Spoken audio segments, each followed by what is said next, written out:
Super star Rajinikanth ఒడిలో కూర్చున్న ఈ పిల్లవాడు తమిళనాడులో నిజాయితీకి నిలువెత్తు నిదర్శనమయ్యాడు.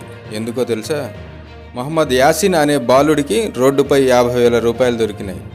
అతను నేరుగా పోలీస్ స్టేషన్కి వెళ్ళి ఆ డబ్బును పోలీస్ అధికారికి ఇచ్చి, నాకు ఈ డబ్బు రోడ్డుపై దొరికిందని, యజమాని ఎవరో కనుక్కొని దానిని తిరిగి వారికి ఇవ్వండి అని అన్నాడు.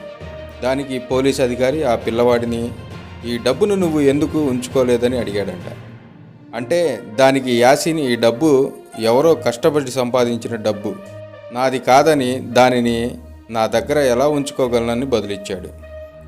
అతని నిజాయితీని మెచ్చుకొని పోలీసు అధికారి, నీకు ఏదైనా కోరికుంటే చెప్పమని యాసిన్ను అడిగాడు. వెంటనే యాసిన్, నాకు సూపర్ స్టార్ రజనీకాంత్ను కలవాలనే కోరిక ఉందని చెప్పాడు.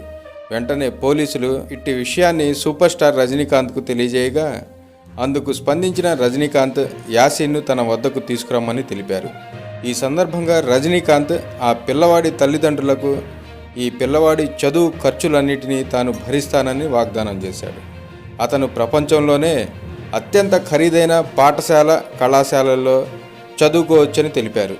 ఇప్పటి నుండి నేను ఈ బిడ్డను నా సొంత కొడుకులా చూసుకుంటానని అన్నారు.